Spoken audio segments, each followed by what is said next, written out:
Welcome to a very special episode of CineCraze. Today's episode is long in the making, a bit of an epic, but definitely worth it. We're going to delve further into the filmography of Mr. John Putch, specifically his Route 30 trilogy.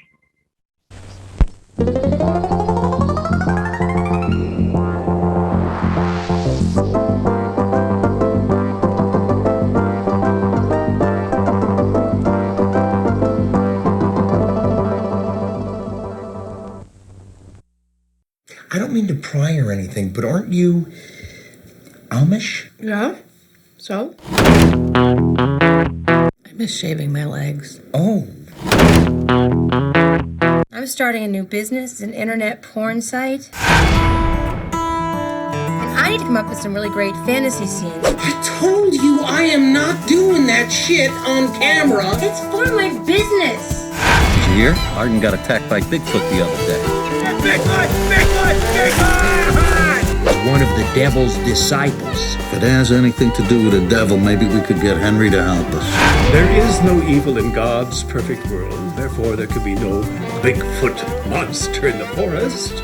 I beg your pardon. And up ahead is the Jenny Wade house, the only civilian killed during the Battle of Gettysburg. I heard of her.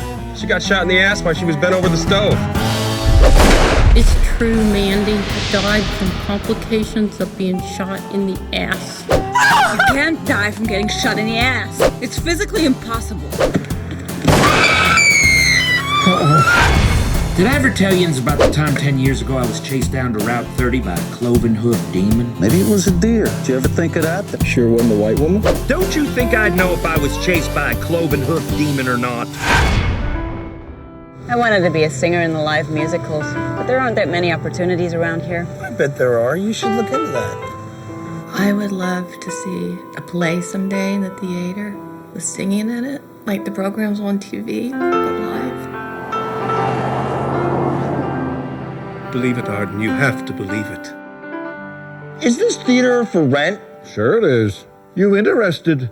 I can run the lights. Look good up there. Careful now. You might get to like it. I'm doing what I've always wanted, and I gotta tell you, I've never felt better about it. So you believe me? I believe anything's possible. Not sure what I believe. So I was right all along. She took it in heart, you know?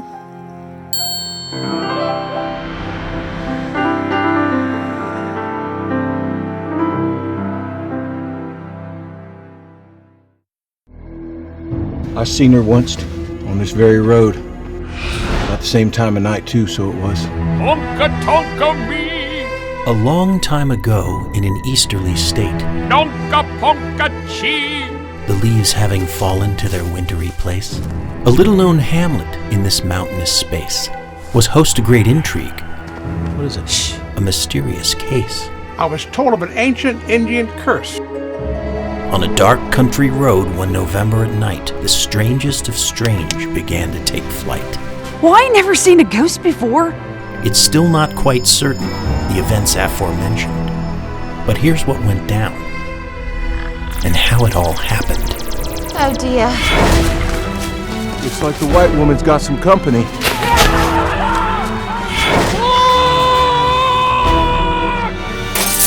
That, folks, is a bona fide extraterrestrial. So what about the white woman? She's been haunting this area for generations. Don't you see what happened here tonight is historical? Dork, do something! Need a hand here? We've got something not of this earth.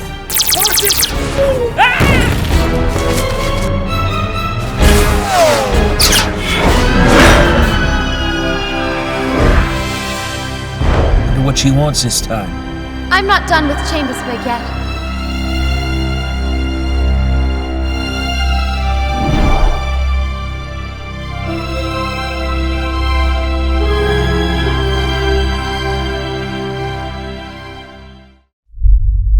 There are no pictures of my folks in my photo album. I'm talking like a tax man from D.C., and I met this beautiful girl who loves me. Is that all?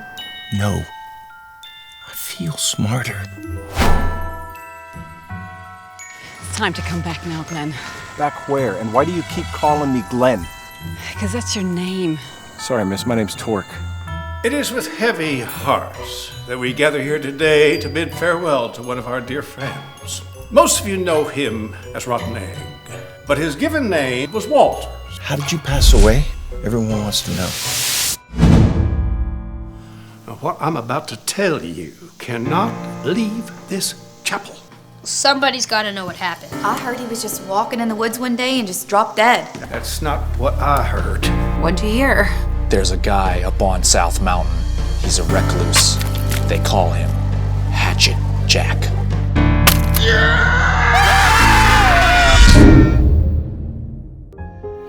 If you buy that camera, you best be prepared for the truth. What you talking about, old man? The owner claimed it was special. He said it revealed the truth about whatever image it took. Holy crap. See you wearing that shirt I got you last year for your birthday. Yeah, I know. You ever wear that shirt when you see Roxy? I ain't stepping out on you. I think I've been called, Pastor. By our Heavenly Father. No, by the government. You feeling okay?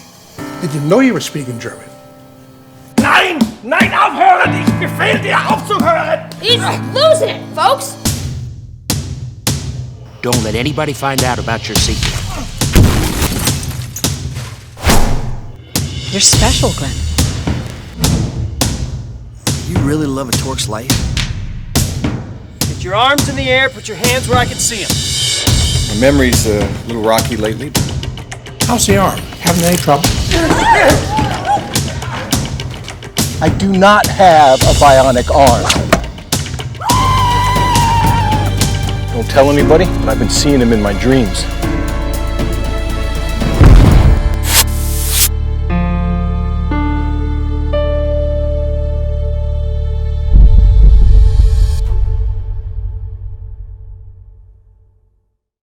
In case you haven't yet experienced these gems, they're available to rent via Vimeo on demand.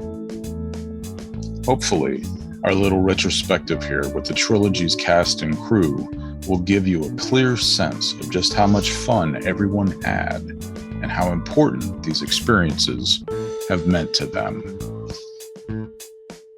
In order of appearance, we have writer-director John Putch, Dan Poole, Curtis Armstrong, Lee Wilkof, David Cowgill, Brigid Ryan, Alicia Fusting, Ray Ficca, Keith J. Duggan,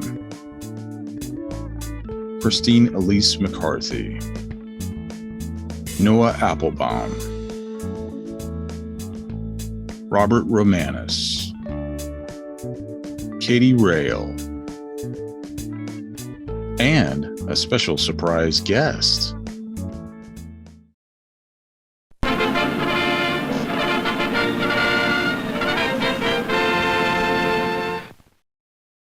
Hi, Lee. Hi, Lee. Can you see us? Hi. Hello, sir. Oh, hey. Do you need bigger glasses? Yes, we got. Did the meeting start? Did the thing start? We were early. Yeah, we were early, so we ran a bit. Curtis. Hi, Curtis. Hey, Lee. Yeah, we started early so we could talk about other people who weren't here. There's Bill Dickman. Curtis, we had maybe spoken in passing, but we were both totem polers. His era was after the Putch era, but we shared Will and Carl and the pole and all that stuff. And I don't remember when I was trying we ran to into each other, but what do you remember? My recollection is we actually did work together. It was on something. Was on Grounded for Life. Grounded for Life. That's what it was. And that was when we started talking about it. And I had gone in to audition for Grounded for Life, right, for the character of Curtis. And I thought, boy, is that ever bizarre that I'm auditioning for the role of somebody named Curtis. And I auditioned and got up and said, okay, thank you, the way you do, and out. And they ran down and got me and said, no, you supposed to go back. And I went back in, and that's when you told me, you said, no, you actually have it. And I said, there. oh, yeah. Excellent. Yeah, you were there. That was back when they let directors. Oh, John, you were directing it. On television. I thought you were in it. Yeah. No, that's right. And then we got acquainted. And then we were talking. Week. We were there together that week. And we just reminisced, and you told me about that. Then you sent me the videotape of the documentary you did on your dad. Right. And so I watched that, and I was in love, and that led to this. And then came the movie, and he was invited, and he actually came and filmed. And did you stay? You stayed in the. Did you stay in that house too? No. That was the hotel. I stayed at the right spot. Okay. The right spot motel. Right, because we had the crew. But the location in the film was where Curtis stayed as a young actor at Totem Pole. It was Totem Pole housing, and him and Christine that was their house, and that all that business with the nurse and all that stuff was. That was the house that I lived in. And he's walking around during the filming going, my videotapes are still here. This is my paperback. It's still in the shelf. Yeah. It was really funny to see him react to his house. Hi, Brigid. Welcome. Hi, guys. Hey. So nice to see you all. Hi, Alicia. Hey. Oh my God, everybody! And Brigid. Hey. What's up, kids? Hey, Nathan, how are you? Doing well, brother. How are you? I'm good. Thanks for doing this for us. Absolutely. It's my pleasure. Am I the only one who brought my book? Oh, your souvenir book. Ooh. Mine's around here somewhere. I sold mine. I made over $4. You had to enter a contest to get one. Great. Look at Fusting with all her videos. She's even got the original first one that we never speak of. The one that where they stole all the money. This one? Not that one. That one. Nathan's got it. That one. Wait a minute. What is that? They stole money? I didn't know that. That was the first one that was actually who was it? Echo Bridge? Echo Bridge, yeah. Yeah, they actually distributed the first DVD, and they took my artwork and ruined it. And then they took any money, any revenue they received, they also took. Wow. It took me a couple of 3 years to get it back. So I had no idea. That's when I reissued it myself with the ones you're accustomed to. Well, that's what I was going to ask you. Was that the first DVD pressing, or did you also press your own release at the same time? No, I did not at the same time. I waited until they pissed me off enough and I couldn't get any money out of them, and then when I saw they had abandoned the film, that's when I pressed my own and started, that's when we started doing our own thing. That's when I became a DVD seller, which now I am no longer. It's fantastic. Well, one good thing came out of it. If they hadn't released your movie, I may not have come across it used at a Hollywood video. That's true. And I may not have watched it and enjoyed it. Yeah. And I might not be sitting here with you fine folks this evening. So okay. Thank you. Well, you know what? It was worth that $25,000 I must have lost to those assholes. Not. Wildly serendipitous. Coming up this weekend would be the anniversary of Putchapalooza weekend. Oh, really? How do you celebrate annually, John? I don't. I actually forgot it was this weekend. That was 21st, yeah. That was a Chambersburg screening, I believe, where Dan Poole was lost in front of the theater, as I recall. Lost? You were standing in front of the marquee and you said, "I'm lost. I'm looking for Chambersville." Oh, well, remind me, what's Putchapalooza? One of the screenings, I don't know, I think it was 2. Maybe it was 3. I don't remember. Yep. It was 2. Yep. You were there, Curtis. Okay. We were in Chambersburg. I believe you were there too, Lee. And we had that rubber chicken reception upstairs. And Mayor Pete made a speech and gave me a plaque and deemed the weekend Putchapalooza weekend. It was an order. What do you call it when a mayor makes a decree? Decree, yeah, something like, yeah. And that's the point. The points goes to Lee. Thank you, He gets Lee. those points. Yeah. I'll take Paul Lynn, please, to block. Does anyone have a Paul Lynde impression while we're here? Anyone? Lee. No Paul Lynde impression? I'm not doing it. I don't have my pants on. That's close enough. I'll take it. Right. We'll allow it. Did they give you a key to the city for that, Putch? Yeah, I remember it was a plaque. I don't think there was a key. Maybe there was a key. I know it was a thingy, and I might have it scanned. It was like some little proclamation. That was silly. That was a fun night. I remember Curtis sitting on and Dave was there too, and I think everybody here was there. Curtis was sitting on the edge of the stage in the Q&A, cross-legged, like this. Curtis answering all the questions, like with the biggest smile on his face. And I just loved. I loved everything about these movies. I am an unabashed fan, and I love everybody's work in it and how it was done. And every time I watch it, and for those who came in after I've already babbled before we started recording, I was saying that Route 30 was one of my pandemic watches this past year or so, and it just makes me so happy. And everybody's work is so fine, and I look at it and I go, "How the hell did you shoot this thing to look so beautiful? It looks beautiful. It's just an incredibly."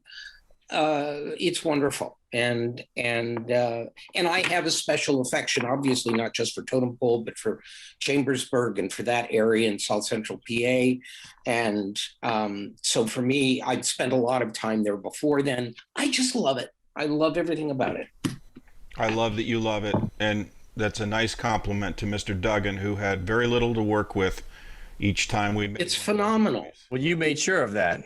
He did, but it was a team effort, Curtis and everyone else. Like, we came there and we were like, it was like Thanksgiving weekend that lasted for 30 days or 20 days or whatever it was. And we're all here together. We're in this beautiful location. Let's, we had a great script. We have a great director, obviously. Let's make a fine, film.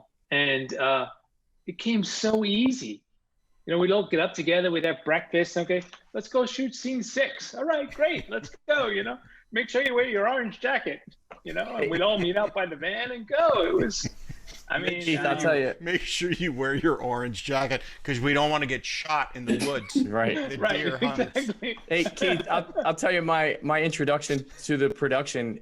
So JP and I had met at a film festival, and he invited me up, and he said, "You're going to help work some crew." I said, "Yeah, you got it." And he said he was coming into town with his SUV, or you had a Sprinter van, I think, at the time. But he said, I didn't know how big the production was going to be. And I met him outside of that, the housing they use for Totem Pole. And he slides the van door open, and he takes out a hand truck, and on it, he has like plastic bins, file bins, and they're zip tied to it. And he says, "How do you like my sound department?" And I'm like, I love it. It's amazing. Sound card, yeah. Yeah, it was awesome. That was sound card 1.0 that David turned into. And then Dave Cowgill built the greatest sound card of all time by the time he did number 3 and The Father and the Bear. Where is that sound card, by the way? Patrick has it. It's over. He uses it. He's the keeper of it right now because I had to get rid of my storage. So yeah, he's our sound man, Patrick. The scouting for 2 was especially eye-opening, if you remember, John.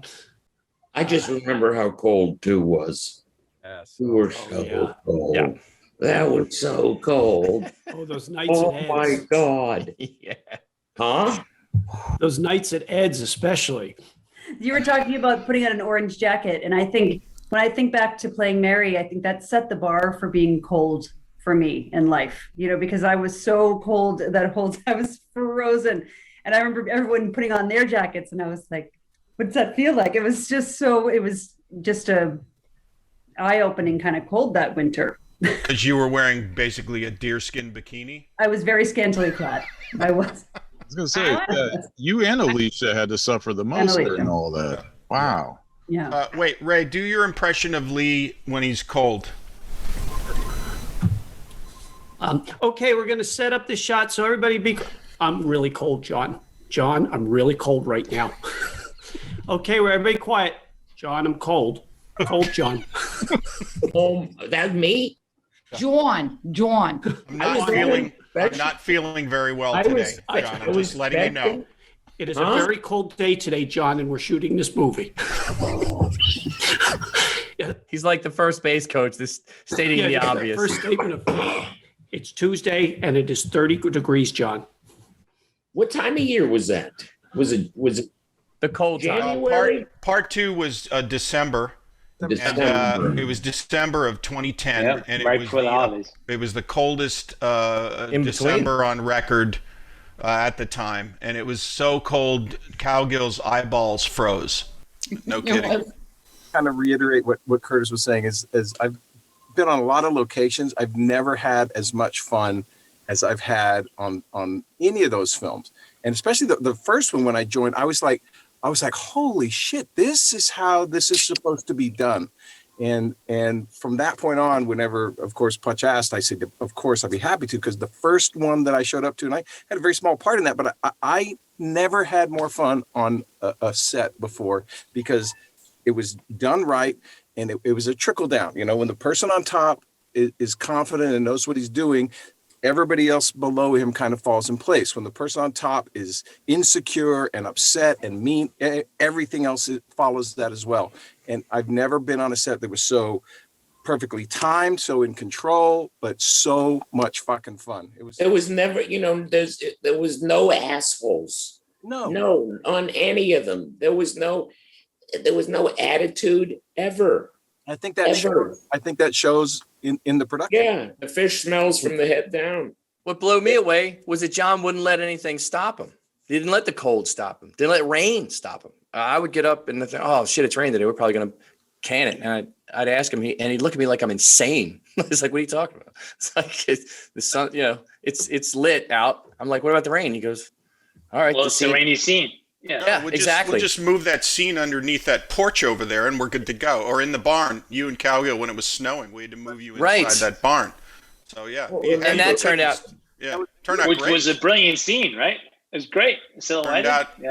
Looked nice, Keith. Nice silhouette there.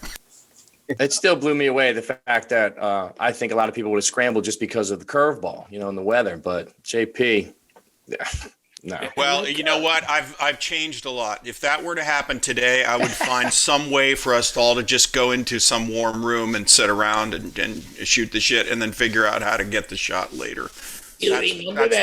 That's the difference now, I suppose. You remember that sex club we hung out in?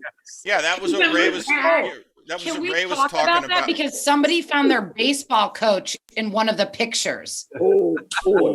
That's what Ray was talking about at scouting locations for part 2. It was a swingers club. It was a swingers club. And the lady who showed us around was about 75, 80 years old, the sweetest little thing with that very thick accent. And she was showing us these rooms, and I'm mortified. I'm not touching anything. I'm not touching myself. And she's like, here's where some of the people go and play here. And there's rooms with 4 or 5 beds in them. And that's the VIP house over there. And we went around the whole thing. She was as nice as could be. I mean, and treated us so well. But there was a coating all over everything. I don't know what it was. It wasn't wet, but it was dried from having earlier been wet. But at least we were warm in there. We were warm. Yeah. Yes, we were. Yeah, we came out smelling quite different too, but we were warm at least. I danced with a deer head, and I'm a vegetarian. Yeah, but back then you weren't. Maybe that's what happened. Valid. What did we film in there? Why were we there? That was your gentleman's club. That was Rotten Eggs. Okay. Gentleman's Sorry, club. I don't remember that. Where he don't let the girls pop their top. Right? Oh, that's right. I'll mail you the movie. Okay, I need to watch. We still have the stickers and the van decals somewhere, right? From Rotten Eggs Gentlemen's Club. What was it? Yeah. I have one in my refrigerator downstairs.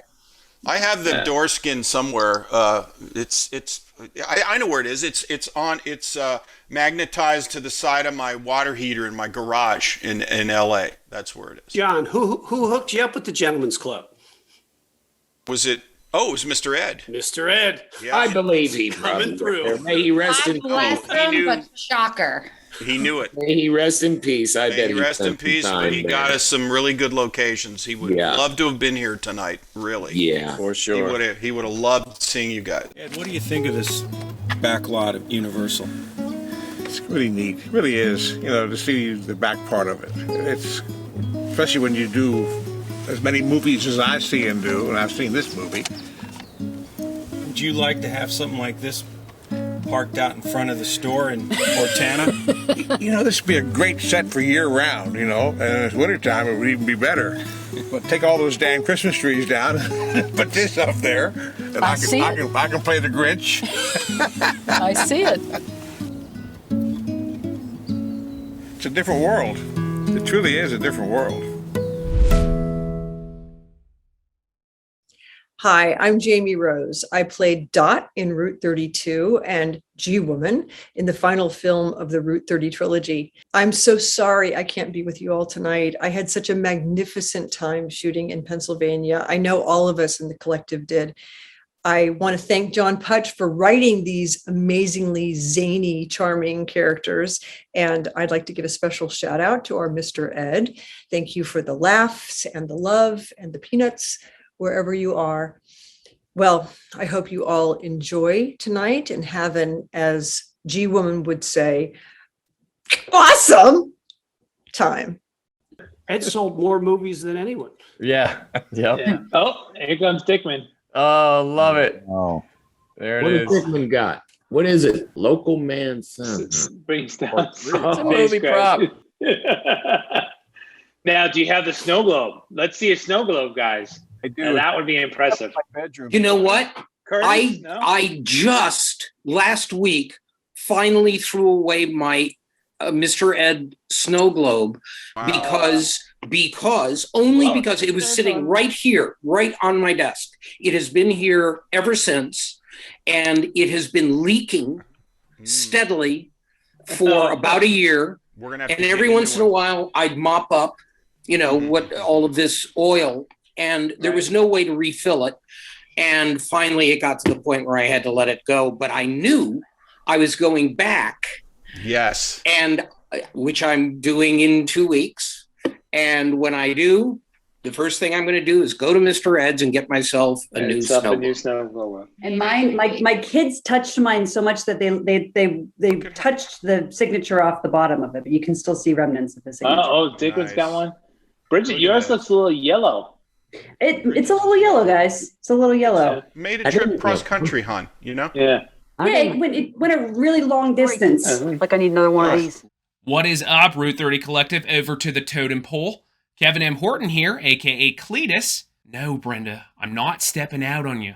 Just out touring doing stand-up comedy all over the country. Everywhere except for Harrisburg, because there ain't no talent in Harrisburg. Hope you enjoy the picture. Give John a big hug for me. Hope to join you at the cottage for some yings and wings soon.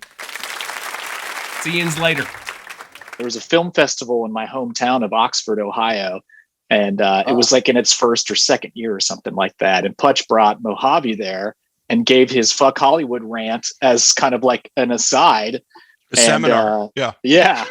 So a couple of my buddies, we had just finished our first feature that we had just sort of, filmed however you make movies in Ohio, doing what you have to do. And here was this guy who was an established, director in Los Angeles saying, "Oh yeah, you guys are doing it the right way. Everything that I've done to date has sucked until Mojave Phone Booth. Most fun I've ever had. Let's keep doing that."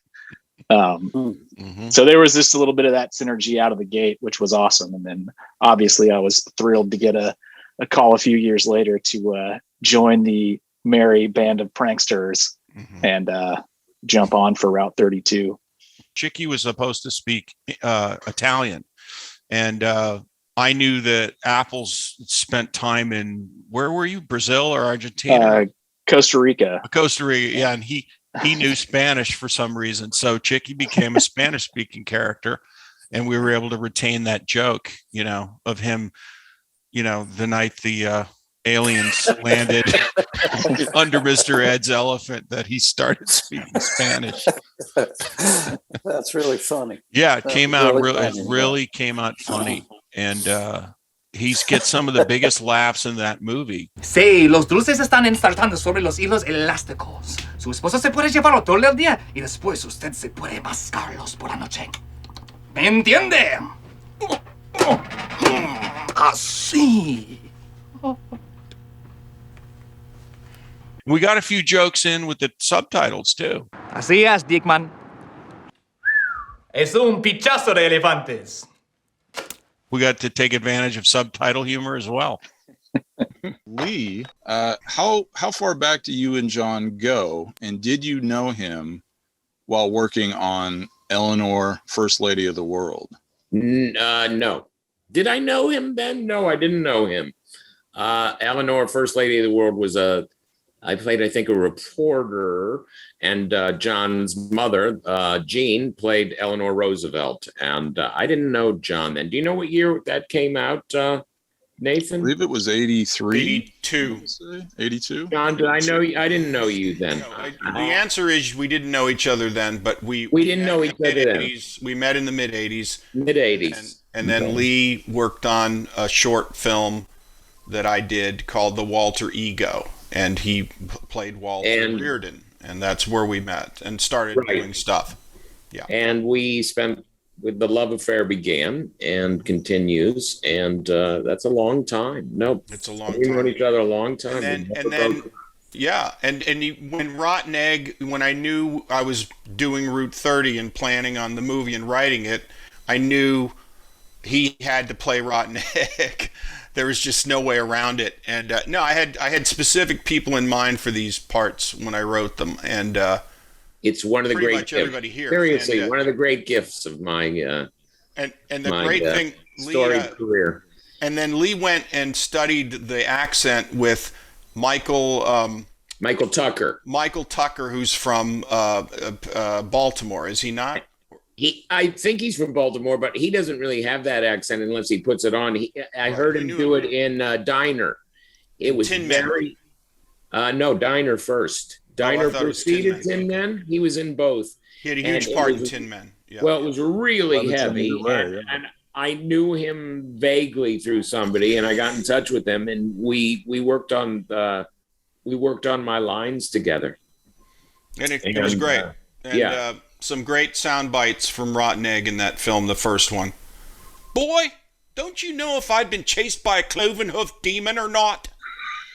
I mean, go ahead. No, well, since you did Walter Ego with him, how would you say he was back then versus now? I mean, that kind of was a micro budget, right? You self-funded that film as well. I would say thinner. He was thinner.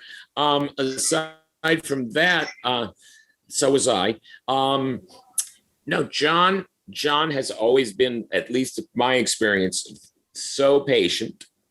But he knows how to, kind of goose me to get what he needs. And sometimes it can be slightly sarcastic, but that's always with love. I mean, John knows how to get from me what he needs from me because we're so close. So he knows me so well that he knows what to say. And that's a gift. You do a movie, you don't know the director normally. So having got to work with him on, I think maybe we did something else. We've done 4 films. Oh, I had a brief part in the Mojave phone booth. So I've done more films with him than I've done one other director. I've worked with him 3 times, but to get to work with a director 4 times, that's like I'm like Duke Wayne and John Ford. John is my John Ford. Nice. How lucky is that? How great is that? Pretty damn good. Yeah. So you're John Wayne in that scenario? Yeah. That's cool. All right, very good. Yeah. We'll allow it. It's just us. Yeah. Lee, I'm at 6, by the way. Okay. It's not a contest, but you win. It's a contest. Okay, you win, doll. Well, Alicia, how did you first meet John on Scrubs? Is that where you met? Oh, no.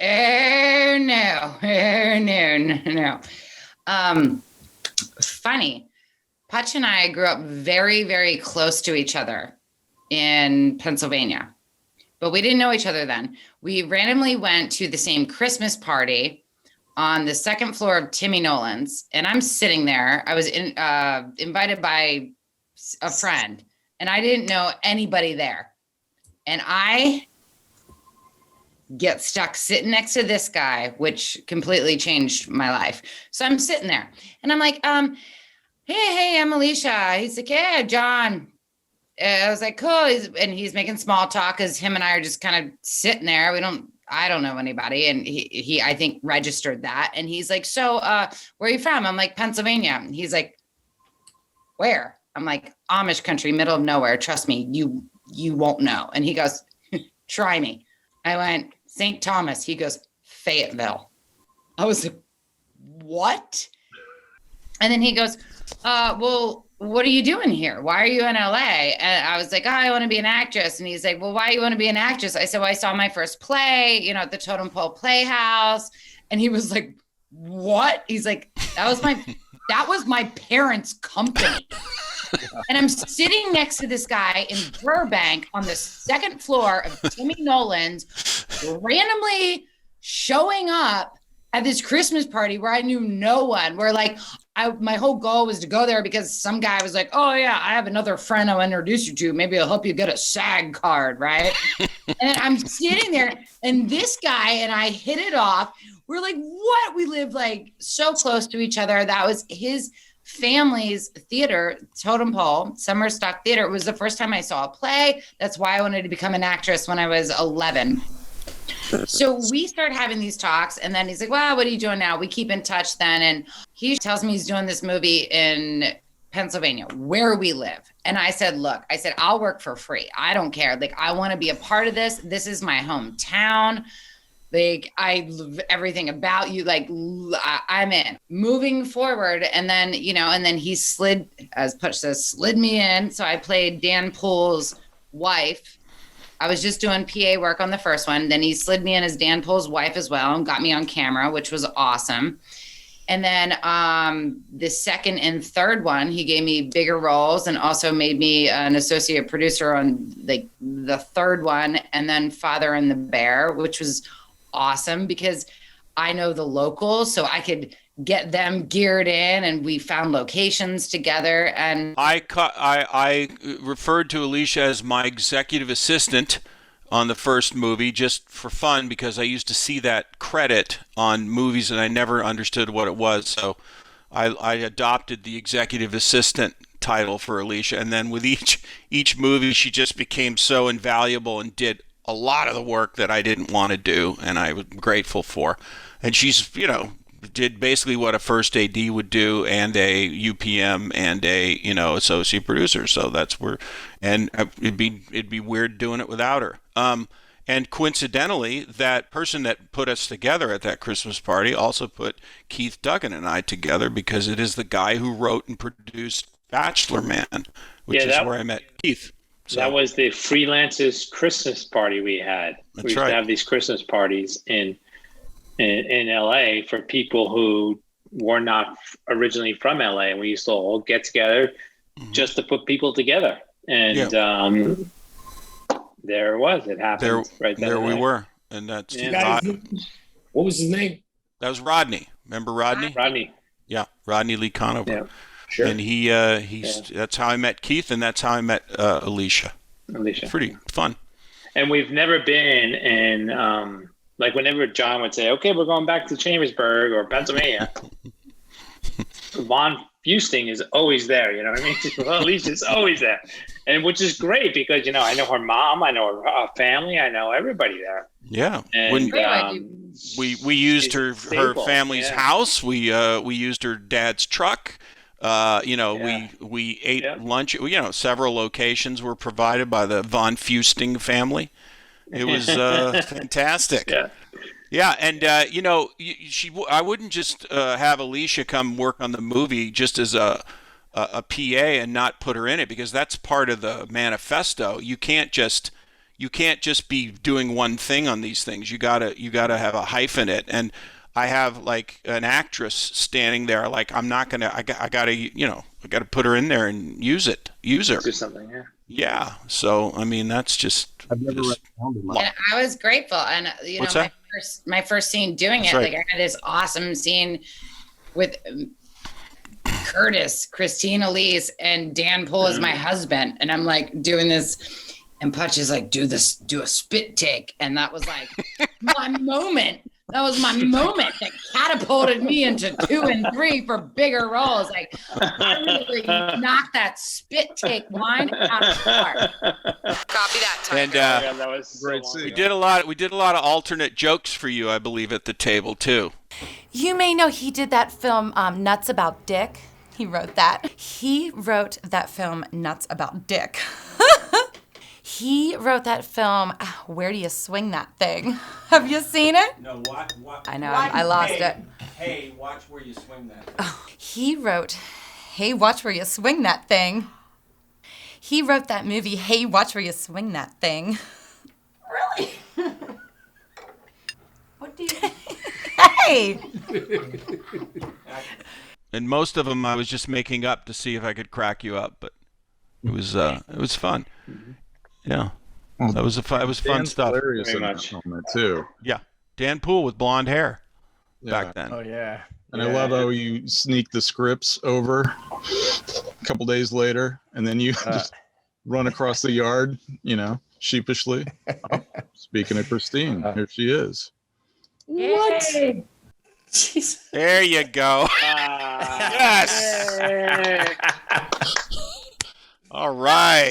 y'all, here I am. Yay! Yay. All right, Christine, hurry up, jump in, answer one of the questions. Give me one. Okay, all right. Do it, Nathan. By the way, Get her. Christine, I met you a few years ago at Texas Frightmare Weekend. Aha. Yeah, That was a great weekend. yeah. And I believe you're filming Chucky series right now, and the news broke at that time that there would be a series, so it's full circle for me. Okay, good. Yeah, news hadn't broken that I would be involved. So, but here I am on day 13 of a 14-day quarantine. So, Wow. What was your experience like on Mojave phone booth compared to Route 30? it was the same for me. It's a family adventure. So, Putch has great taste in people and great taste in actors, but in people is the more important thing because not everybody on a set is an actor. So great taste in people is important too. And yeah, so for me, it was the same experience in that it was, I walked in trusting it entirely and I wasn't disappointed. No, I'm the first one to talk somebody out of it. So, everybody knows that, hey, you don't have to do this, but this is what we're going to do, and you'll be taken care of, and you won't have a bad time, and you won't be treated like it's work. It'll be like fun, and that's really all I can offer. And plus, I know everybody. I mean, these are all my friends, so it's sort of easier to... I have an obligation to be a host, not a boss, and especially on these movies, because I don't want it to be like work, and I don't want it to feel like that. I'd rather it be just a bunch of people goofing off, and having a good time. And that was part of that was the whole edict in the manifesto was if it feels like a job, we need to stop what we're doing and change it. And no, we never had to do that because I don't suppose it did feel like a job. I hope it didn't. It didn't to me. It never felt like a job. Yeah. We were just farting around. We were making a home movie, one of my home movies, and I really appreciate everybody being in it and helping me make it. We were doing stuff before you were you were a teenager, I think. Remember that thing you did home alone? I think it was called Alone. Mm-hmm. That's the first time I'd worked with you, and you were young. We were very young, in our early 20s. Yeah. And then I think then we did a Mojave phone booth. We did a couple of Royal Oaks movies in between. Yeah. You were in Tychus, and you were in something else you were in too, and then you're in Bachelor Man, yeah, and Valerie Flake and Bachelor Man, and Jesus Christ, I have my whole career is. It was always a treat seeing you in these films, Bob. Like whenever I'd see a John Putch movie and I'd see Bob Romanus in there, I was like, yes. Oh, thanks, man. Appreciate that. Yeah. Money in the bank. And of course, we know Bob's a great musician, and a lot of his music has made it into these movies, including Route 30. And it was about a place to learn about the things you really ought to know. A place where you can grow. Yeah. And even others. I was telling Nathan about Valerie Flake, how that's right. One of your tunes made it into Valerie Flake, as well as your face when you know, the fun bartender guy.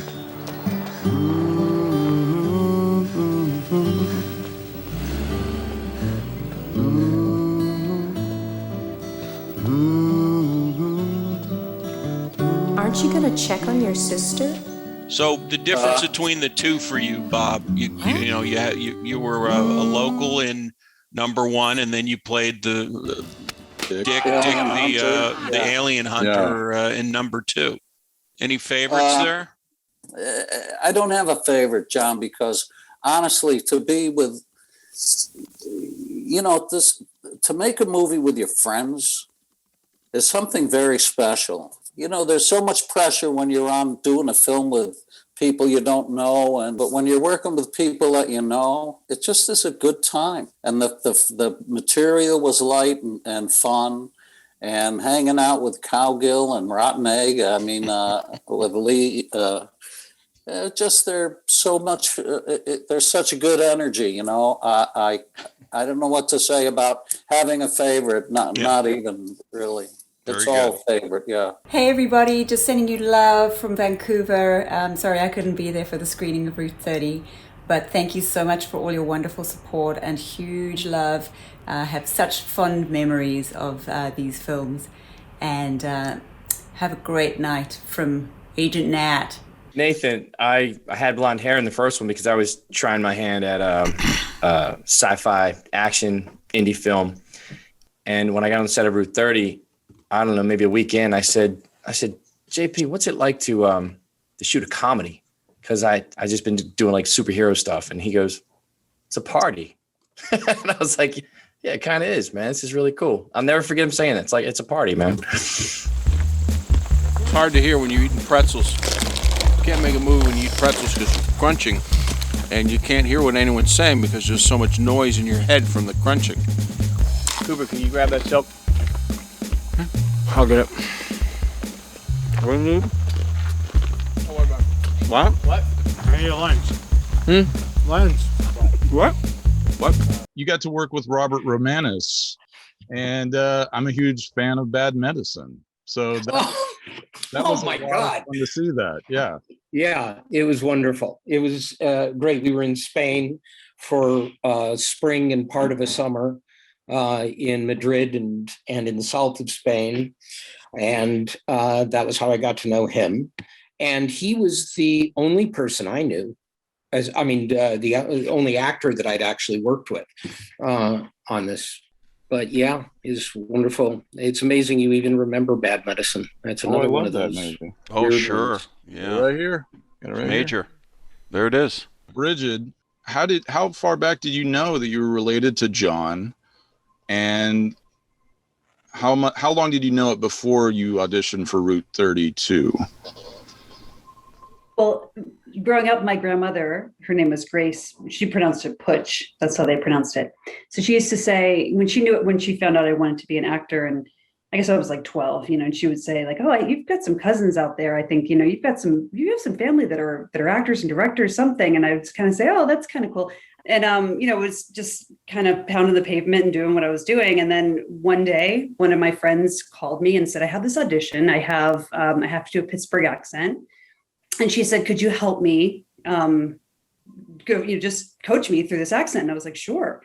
So I was, and she was like, you know what, I bet there might be another part for you in it. And I was actually helping her play Mary. And I was like, well, she's like, I bet there's like something else. You should go check it out. So I was like, okay. And so that was like literally the first time, that I had. So I took this in, like the little information I had from what she had given me, and I looked it up, and I remember just the goosebumps. I was like, I saw the last name. I saw your last name, and I was like, oh my God.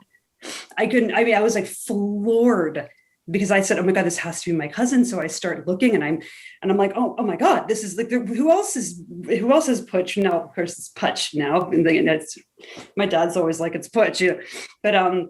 But I thought, oh my God. So I'm looking and I went down this rabbit hole and I was freaking out. So I emailed John, but in like a totally like neutral way. And I was like, I went to Carnegie Mellon. I'm an actor. I do the Pittsburgh accent. I live for it. Like, you have to see me for this role and whatever you can see me for. So he got back to me and said, you know, okay, like, well, I'll bring you in and you can audition. So I was like, great. So he sent me the things, and it was actually the sides for Mary.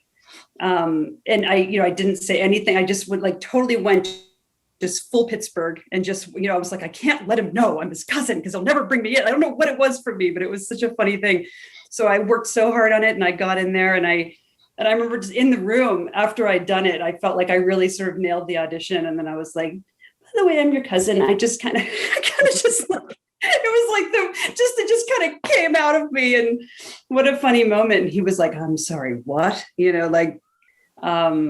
But yeah, and anyway, and so I always jokingly say that nepotism's not dead, but I didn't know that story. That's amazing. Crazy. Yeah. Oh, you were crazy. Yeah. Brigid was so ready for every single scene. She was 10 steps ahead of everybody. Because I remember the first day we shot outside the club, it was kind of the finale scene outside the club, or one of the first days I was shooting. And John said, can you pick Brigid up? And Brigid's like, do you want to run lines? And she said the first line. I said, oh my God. Okay, say that first line again. I'm going to come back with it. I got mine. But she was so prepared. And you had a heavy load in that film. And you were prepared for every single scene. 10 steps ahead. It was wonderful. Thanks. A spectacular accent too. I mean, it's the whole performance is hilarious. It's wonderful. Yes, Mary. What's your philosophy on us girls popping our tops? Come on now, Mary. Because thanks to the management, it ain't allowed. Shut up, woman. I'm sorry, what was that? Oh, you heard me.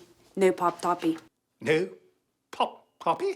Mr. Cowgill, sir, what was it like having your son in the fold on the third film? Come out of the shadows, David Cowgill.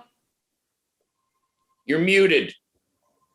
I know. I was fucking with you. Oh, you were messing. It was nice, it was very unexpected.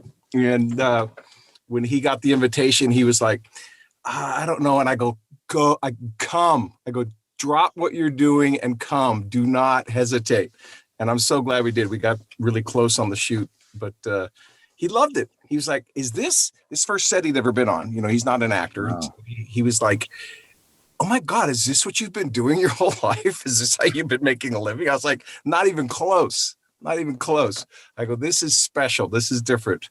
But he said, that was the most fun. He goes, you guys you just like friends. You hang out and you laugh and you joke and then you start rolling. He said, I can't tell when you're rolling and when you're not, because it was awesome. He loved it. He was so impressed. He couldn't believe how much fun it looked like we were having. I said, well, they're not all like that. Unfortunately, yeah. Yeah. That's great. Yeah, it was awesome. I loved having him there, and it was great to have him be a part of it. It was so much fun. Hasn't seen him since, though. Oh yeah, I wish I could. I wish you'd touch base with me again. John, can you have another movie for these two, please? Yeah, when are we going to have a reunion or something like that? We need to, after COVID, we need to get together.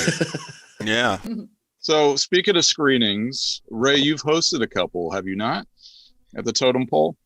Correct. Yes. I did a 5-year stint as artistic director of Totem Pole, and we had a bunch of screenings. And in fact, I think you could probably do screenings of the trilogy in Chambersburg, Fayetteville, Gettysburg for the next many, many years, and people will still come. They really do embrace the films, and they have this wonderful ownership of them. They see their houses, they see those great shots of their area, which, John, except for two had the winter, but John shot in those great seasons. So the people come, it's their film, and it's, wow, I don't know of anything better to have all these people say, This is our film. I've seen it 15 times, and I'm going to come again, and thank you for showing it. My favorite memory shooting Route 33. Probably shaving half my beard. That was totally ridiculous and absurd. I mean, you guys see it for maybe 90 minutes. I had to walk around with it for 2 weeks. You want to get some funny looks? Go to Sheets at 10 at night with half a beard. Yeah.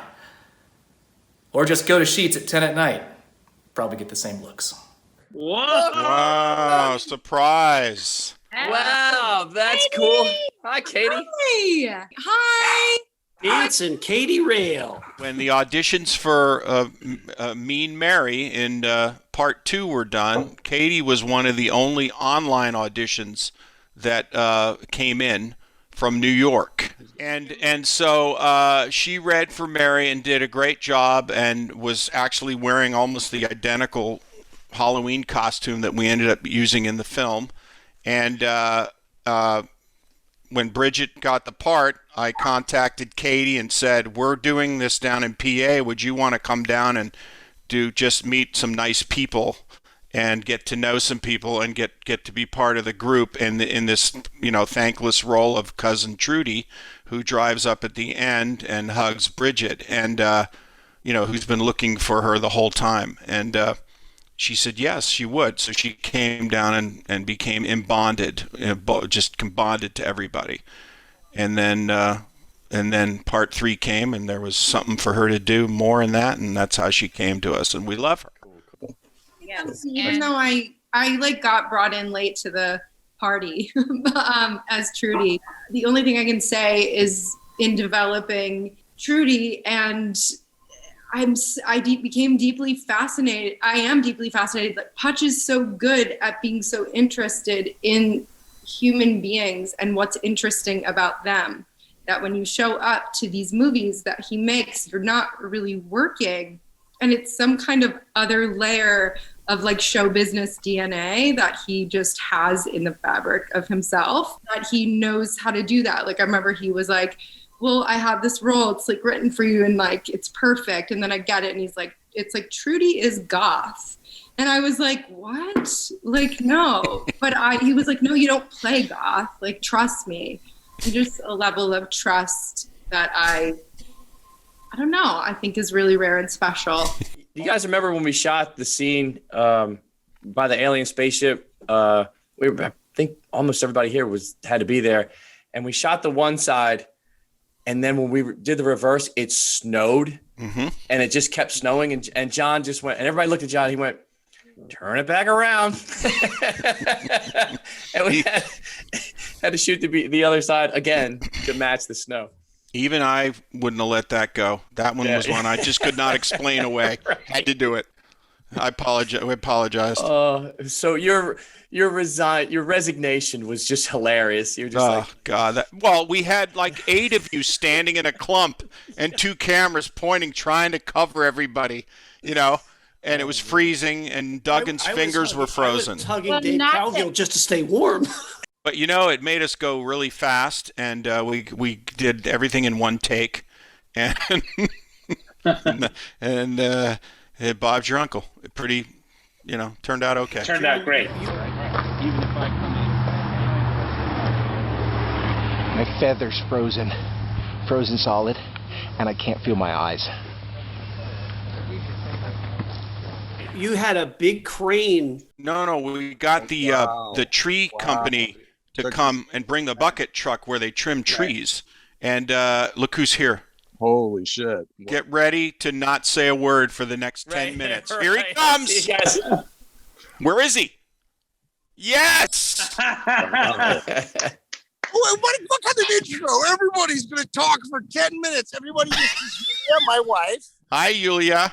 Hi. And we're in Venice, California. Look at the sun. Wow. Thanks for dropping by. Okay, go ahead. I just want to say one thing. Go. In German. The sun is scheint, aber ein bisschen kalt. There you go. Does that check out? And yet it's cold. What does it mean? It means the sun is shining. Yeah. How is everybody? Individually, I want everyone to tell me how they're doing. I love how you spoke in German the same way David DeLuise talks. I love it. Yeah, exactly. The inflection was the same, everything. Cowgill, was that really German? Did he really say anything? Yeah, he said the sun is shining, but it's cold. I'll be damned. I know I'm saying. Dr. Schorn. that. Cowgill speaks German. That's why, yeah. Oh, yeah. John, is that your bedroom? Who, me? Yeah. No, this is my little office up on the hill in Maine, away from the house. Yeah. Oh, I wish I want to come there. Okay. But just give us some notice, so we can, get out of here. All right, David, you probably have to go, but anything you want to say about Route 30 that Nathan might not know how to ask? Well, one of the things that happened was I thought I'm going to be more serious. I'm going to do something because it's John. He wants me to be, and I felt like my character was based a little bit after your father, so I was taking it very seriously. And then I was trying to act with Dana Delaney and be professional. And John pulled me aside and said, "DeLuise, what are you doing? Where's David DeLuise? I don't know what happened. Where are you?" And I was like, "Oh, I'm here because he wants me to do me." And so I went back in and I did a take where I was like, "Excuse me, but did you just say fuck? What'd you expect? He snuck up on me. But I don't mean to pry or anything, but aren't you Amish?" You're smoking and drinking, but what about the Amish? And that was in the movie. So that was one of my favorite. I mean, everything is the best when you make a movie with John Putch. Am I right? All right, this is not Let's Pat John Putch on the Back podcast, okay? Listen, I'm not patting you on the back. I'm just telling you that when we all get to work together, it's fun. It's a good time. Sometimes it's not so much fun to make a movie, Yes, that is true. Well, I don't want to talk for any more. Like 10 minutes is up for me now, right? You're at like 2. I didn't know this was happening, or else I would have put on makeup. You look good. I don't believe you leave the house without it. All right. I just wanted to jump on and say hi. I love everyone, and I hope everyone is healthy and safe. Great to see you, buddy. I miss you, DeLuise. Nice to meet you, Mrs. DeLuise. Thank you. Nice to meet you too. Bye. Bye, you guys. Bye. Bye. Love you. Bye-bye. Zoom bomb. He actually brought a ray of sunshine. That's awesome. Look, I have to go, guys. Bye, Curtis. It's great to see you. Wonderful to see you all. And I just love this, and I love that we all got together. And thank you, John, and thank you, Nathan. And you're all wonderful, and thank you. Thank you. Honey. Good night. Bye. Thanks for being here. Night. Hello, everyone. You might remember me from Route 33 as the very talented actor who portrayed the piano teacher. I worked with a co-star that I'm proud to say was one of the very best I've ever worked with. I'm talking about the kitten, of course. Well, John hasn't mentioned it, I'm sure, but there's going to be a Route 34 in which I am the lead actor. In fact, I'm the only person playing in the movie, except for my new co-star, who is right here. You can see she recognizes talent as well. So in part 3, since Rotten Egg faked his death and Jocelyn's in the hooskow, what do you think happened to Junior? Was he just too distraught and he had to skip town? In part 3? Why wasn't he in part 3? Is that what you mean? As Junior, yeah. As Junior, I see. As Rotten Egg's, second banana. Yeah, what happened to him? Who was Junior? He was your sidekick in part 2. He was the coonskin cap, Ray Ficca. Remember? Oh, right. In part 2, you were Junior. Junior, yeah. And we had that scene with Christine. Christine, right at the beginning. Play a realtor? Did you play a realtor? I did. Yeah, we've shot that somewhere outside some building downtown. We were gotta tell you, square in Chambers. Ray and I made sweet love. That's right. Oh, what was the Wait before Agent Roy. What were we trying to arrange? Well, we're trying to figure out where the new gentleman's club's going to be. Oh, Yeah, and Jocelyn was gonna take you on some real estate tour, right. and she takes you to the jail, and you say It's a titty bar, not a titty penitentiary, for criminy sakes. and she says, So you making a strippers behind bars theme or something? I can't run a titty bar in a place where they used to hang people right outside the window. It's immoral. that was really funny. That the day Christine had a cold, and so they couldn't really kiss, so we had to do some other shenanigans. But oh my God, that was so funny. Well, That was so Nathan, funny. I'll get to your question, but I have to say quickly, I'm the first scene in Route 32. I'm working with my musical theater idol, and so and Lee, while they're setting up the scene, we're down the square in like a souvenir shop or something like that, and Lee was very kind. He's gonna talk to me, and he says we had met before once, and he says, "So what do you do at Christmas time?" I said, "What kind of?" Okay, so I told him what my family does at Christmas time. I like Christmas time. I'm Jewish. I like Christmas time though. And that's right before we shot the scene. I said, That's "All an right." icebreaker. That's a good It's start. a perfect icebreaker. Not talking about what's your Non-sequitur. resume, what have you done lately, what do you do at Christmas time? Gorgeous question, Lee. I love it. Junior went on to run a custard stand in the Poconos. It's a quick answer, but it's the reality. That's why he let local. There was a article in the Public Opinion. Local boy makes good. Junior gets out of town. That's good. So did you enjoy having the elevated role, the more pivotal role in part 3 as Agent Roy? Agent Roy was a lot of fun, especially talking about doing location stuff with John. I sent him about 15 pictures of me everywhere in Washington, D.C. as Agent Roy for my wardrobe. He said, just send me a couple of wardrobe shots. I'm like, well, I'm going to do this one at Iwo Jima. I'll do this one at the Pentagon. I'll do this one at Langley. So yeah, I was, once I got in the groove with all these great folks, I'm like, come on, I'm playing the next idiot in the film, which is perfect for me. So it was great. So I got to ask Brigid, in your scene with Curtis, when he does the drive up little service scene and he hands you the money and you flash him, do you think that moment made cranky Bob a little less cranky and mean Mary a little less mean? That's funny. I would like to think so, yes. But when I think about those flashing moments, the one that I was actually just thinking of was, it was so bitter cold. I mean, my God, just freezing. And there was this one day when Ray and I were working together and I had to flash him, and I was always trying to be so modest, and I would try to put things on, when I would have to flash and just try, because even if it was freezing, but we had to hurry up and get this shot done. And I remember I didn't have time. I couldn't find these pasty things that I had. And I thought, oh my God. And I was like, you know what, Ray, I'm just going to flash you. I'm just going to do it. I'm just doing it. I'm just going to show you my boobs right now. And he was like, you know what, Brigid? I'm not wearing my glasses. Go ahead.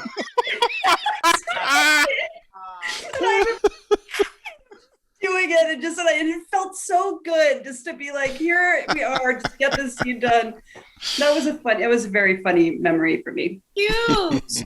Yeah, That's hilarious. I know. And I asked him after, I was like, could you see a little bit? Because they were in good form that day, but It's an opportunity lost, but it's a gentleman moment, I suppose. But really, I never wore glasses.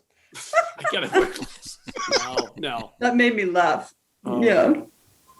So out of all the movies you did with John Keith, what are the traits that you've taken away from these that you've employed in your other productions? Oof. Well, I hate to say it is, I don't need as much equipment.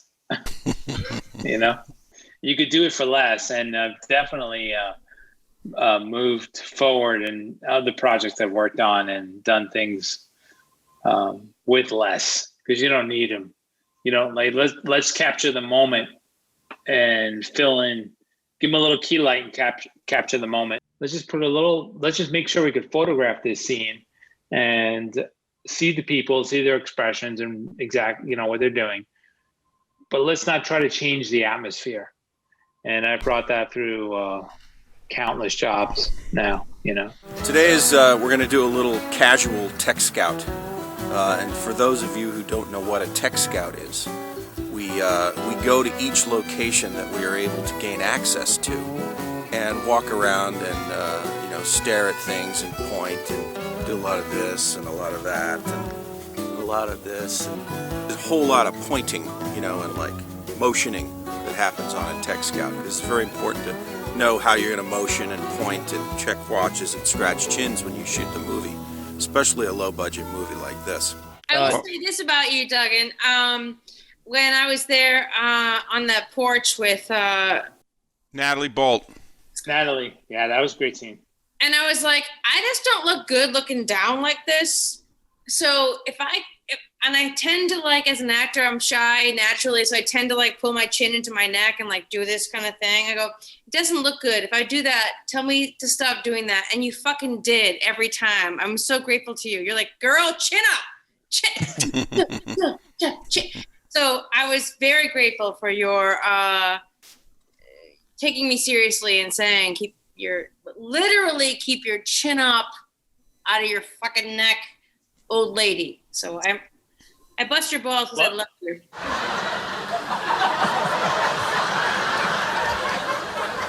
This is clearly for his kids. Okay. Ready. Sometimes he's known as Bill Dickman, but he's Dave Cowgill. He played Torque.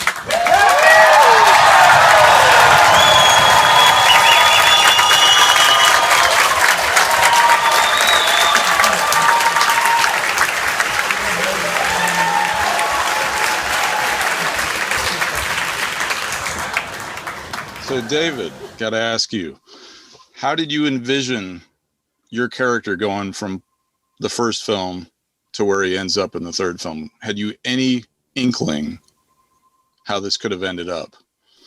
None whatsoever. Honestly, it's until I got the script from Putch. We didn't discuss it. We didn't talk about it. Did we? Did we ever have a discussion about Torque? No, yeah. I might have come over and told you, hey, this is what I'm thinking of doing to you and Jackie while we were eating or something. But no, not really. It's like bang, and I was like, oh my god. And by the way, and I loved how everything tied in. By the last one, where all these stories that were just kind of out there, all had tie-ins from the very beginning. And I was like, I thought that was so clever. I definitely could not have come up with that. That's why I'm not a writer, but it was just, in my opinion, it was just so tied in so well. And because I honestly, I thought, how's he going to do this? How's he going to make all this happen? And it was beautiful. It was beautiful. I think there are some characters that I was able to have a through line with, the ones that appeared in all three, and or two out of the three where there was consistency. Rotten Egg and Torque, and I know Stickle was in heavily in 2 and 3, but I think Lee and Dave, they're the through line, are kind of the through line. But one of the reasons Dave became Glenn Cheevers and turned out to be, a CIA guy who had an implant chip and was pretending to be Torque all these years was a way to explain why he was so stupid. In the first movie, he was literally a grown man behaving almost like a teenager. And that was just because I didn't care about age when I wrote the first one. I just knew these people and wanted to have my friends play them and hear them say the words. And then in 2, he became more of a heroic figure with the arm and throwing the globes. And, that was he was sort of became more heroic. And then 3, I had to explain how he got from, from 1 to 3. And the only way I could explain that he was, a different person was to make him somebody else by the time we got to part 3. And it kind of worked in his case because you can pretty much get away with anything when you've said, well, there's an implant in his neck and he doesn't remember who he was. And he's from, and he has to ask Stickle where he's from, and all that stuff. So it's kind of like I was happy to be able to like show that there was a reason he was so dim in the first one, and you know, and where he, you know, how he ended up in the third one. What's wrong with me? I can speak German, but I can't remember 10 years back. There are no pictures of my folks in my photo album. I'm talking like a tax man from D.C., and I met this beautiful girl who loves me. Is that all? No. I feel smarter. Open your eyes, Dickman. And your heart. How come you never gave me an excuse for being so stupid? You were not stupid ever. Ever. So don't even go there.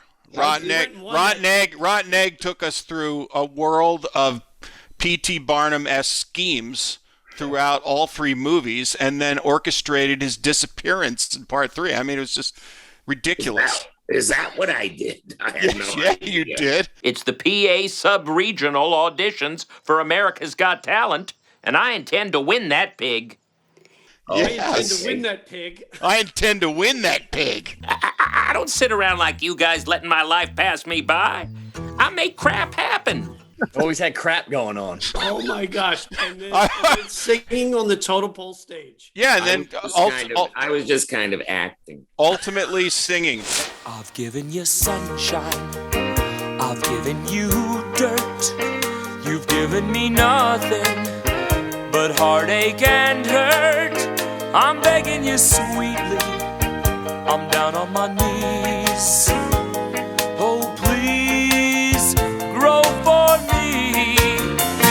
And, you know, Lee is such a great singer and a Broadway star and a beautiful cast iron voice. And I wanted to hear him sing a song. And that's why he was auditioning for Harrisburg's Got Talent. Many times you have lingered around my cabin door. Oh, hard times come again no more. And there ain't no. And we got to do. That's right. That's one of my favorite lines. You know what I recall? Yes. What? There was a loneliness to Rotten Egg, and he even looking back at the pictures, just didn't belong really with anyone. He didn't connect the way he wanted to with other people. But he was not unhappy, but he was lonely. Did that come across? Yeah, yes, and he was deathly afraid of his niece, Mean Mary. So Dan, Brigid, Ray, Christine, who are your favorite characters within the trilogy that you played? My favorite. I don't have a favorite. They're all equally loved for different reasons. The first one was awesome because I was invited to be in it, which was amazing. And you got to play my husband. Let's be honest about this. 2, I got to do a lot of work, which was awesome. And then this one is it's a different script, a lot of fun.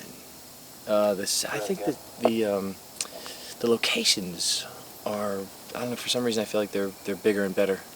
That drive-in, really cool. It was a great scene. My favorite was Torque. Would have been great. Hey, John, you should have made an alternate ending where the car goes off the road, hits a pole, and he comes back and his memory's back to Torque, and he's like, never mind. Route 5, right? Or he could wake up again and see little rotten egg on his bedside table, and he could just tell him he's been dreaming the whole time, and then he goes out and has pretzels. The continuum. Yeah, there you go. Anything. In our football pools and correspondences, I'm always Agent Roy.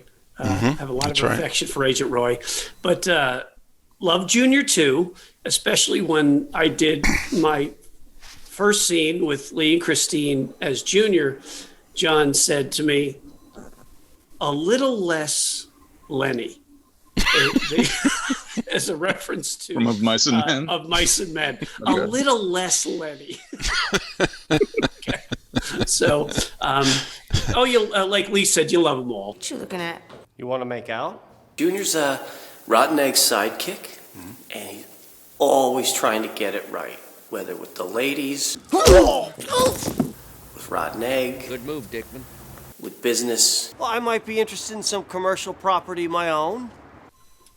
Agent Roy was just a different kind of searcher than Junior. You know, in the musical, Agent Roy will be a tap dancing, singing CIA agent. Just so you know. Of course he will. Yeah. He's been liberated. Like you do. Subtle. That's right. Oh, he won't be CIA because he was fired. That's right. Yeah. I really should know my own movie better, but. Well, maybe he goes rogue. Maybe he's a PI now or something. Could be.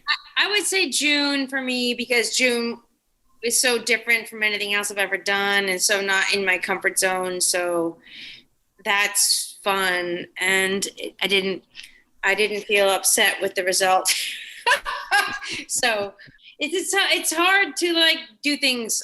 I'm not the most trained or experienced actor, and I kind of do things that fall in my wheelhouse, and that was not even that far outside of my wheelhouse, and still it terrified me. So and I felt good about it. So and I wouldn't have done it for anybody but John. So You were great. You fucking nailed it, killed it. So funny and so sweet. And that was just such a tender relationship, you and Natalie, actually. I was in the Curtis thing too, but the whole thing was just so sweet. Well, that's what you do, bitch. You do sweet. Yeah. I met Dan Poole through Christine. We know. That's great. I was introduced to Dan Poole because of Christine. Indeed. And Dan Poole, what were the first words I said to you? Well, I have to frame it in how I heard because we went to this incredible film festival, the Waterfront Film Festival in Saugatuck, Michigan. And that Christine is a programmer at. Oh, my God. It was so fun and cool. And they and at one point, I came out of the pool, and there's Christine standing over top. And she's like waiting for me to come up. And I come up out of the water, and she goes, Dan Poole? And I go, yeah. She goes, I think your video fucking rocks. And I go, thank you. And then she's kind of marched away, I think. I was like, 1, 2, 3. And boom, there's this kid in a Spider-Man suit flying across the rooftops of Baltimore. And he's made this Spider-Man fan movie. I'm sitting there in the audience watching this kid, and I'm amazed. Not only is he making this movie with a VHS camcorder from back in the 90s, he's using the onboard digital effects in the camera to create neat stuff. He's figured out he still frames half the screen, and it's like a still frame of a building. And then he turns the camera over and they go over to another building area that he can run across, and he crawls across the top of the building, and it makes it look like he's crawling up the side of the first building, which is the still frame. So when Route 30 came around, I was absolutely thrilled that I could get Dan Poole involved. Just overall, what does the trilogy mean for everyone? Incredibly unique. Special time in all of our lives. I'm sure. I don't want to speak for everybody, but I've heard it over and over through the years because I've said it and heard it echoed. But it's been nothing short of an honor and a privilege to be able to connect with every single one of these people, almost every single one of these people. And I'm kidding. Everything you've heard. I mean, what he has offered us as people is memories and experiences that I wouldn't know where else you'd possibly experience them. It's been awesome. Thanks, JP. It's been great. Thank you, everybody. Thank you, everybody. It's always a gift to be able to work at all in this business. And then you get to do it 3 times or as many times as each person did it. And every time was just so much fun. And that doesn't come around too often in a career, and we all share that. And this is a special club, very special, and it's all thanks to John. And I thank you from the bottom of my kishkas. I really did. Thank you, John. I love you. It's very true. Very well said. I said before, the most fun I've ever had, and I've tried to replicate and have not been able to. It's just And like I said, it's all because I know you said this isn't an ass kissing for John, but because of John. It's true. But also, Dave and Lee and everybody else, it's not just how fun it was rewarding. We all created something.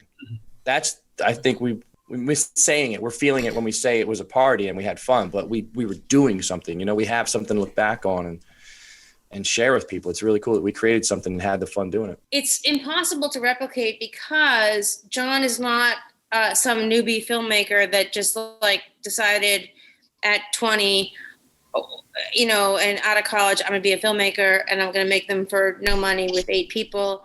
Or a guy at 40 that leaves his job and decides I'm going to be a filmmaker because I've watched movies my whole life. This is a guy that's been studying film and working with filmmakers, and filmmakers are everybody. It's the DP, it's all the crew, not just the actors.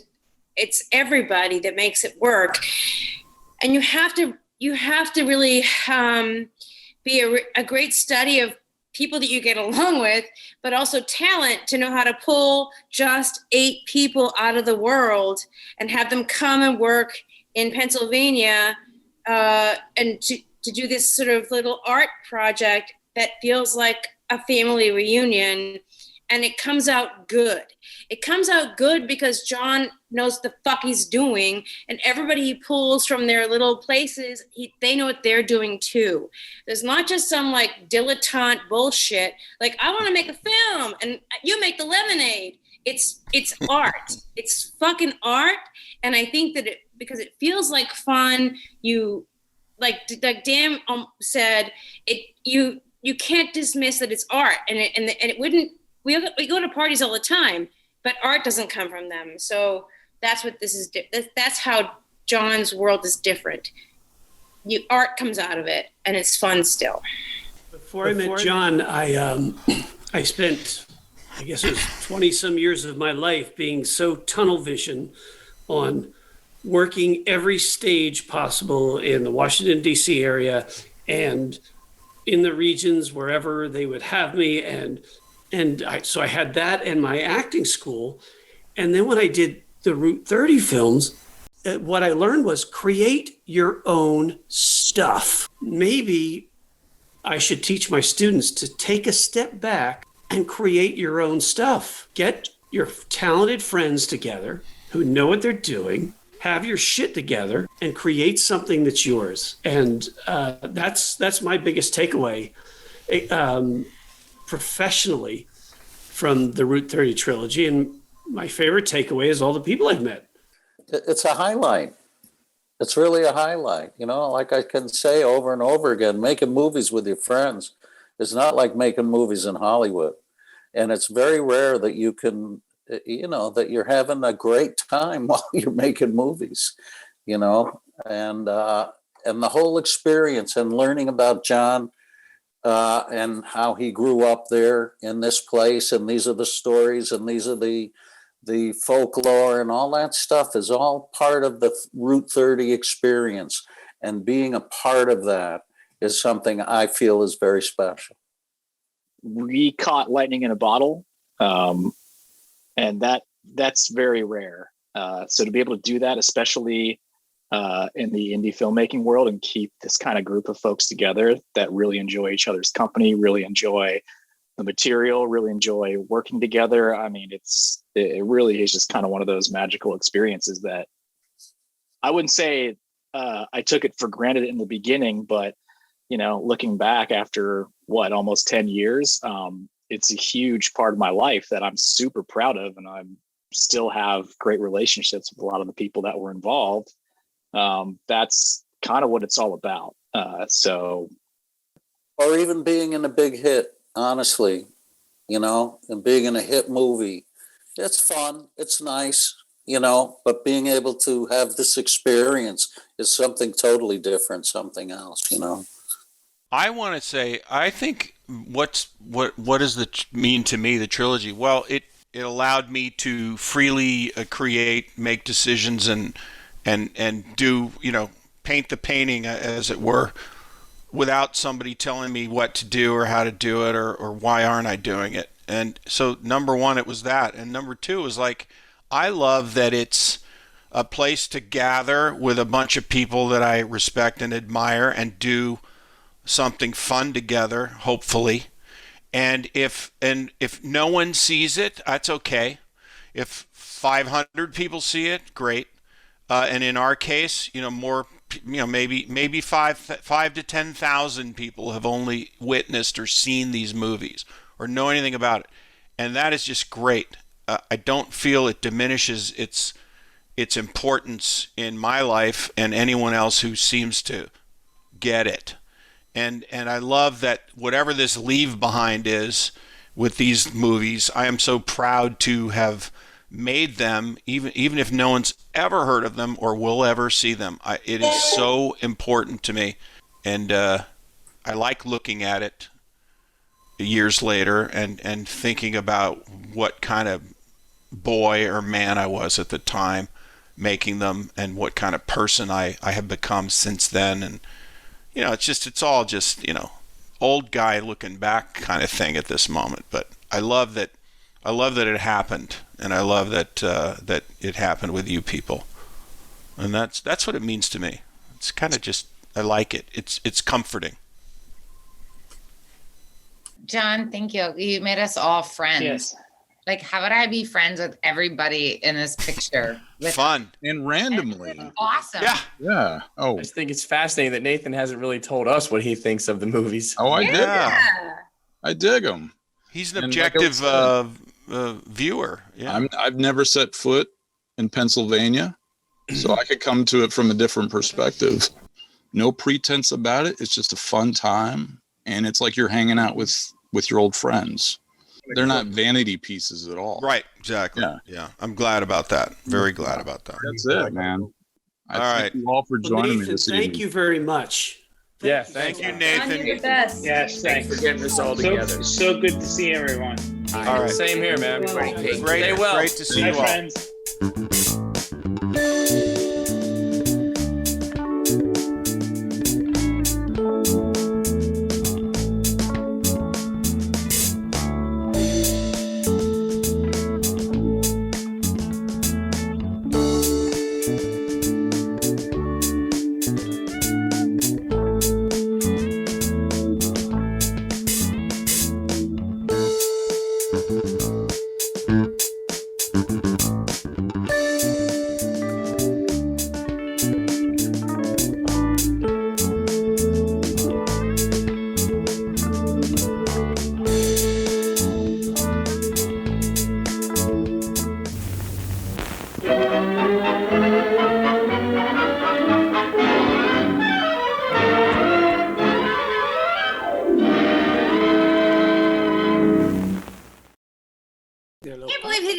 German translation. That's some fucked up shit.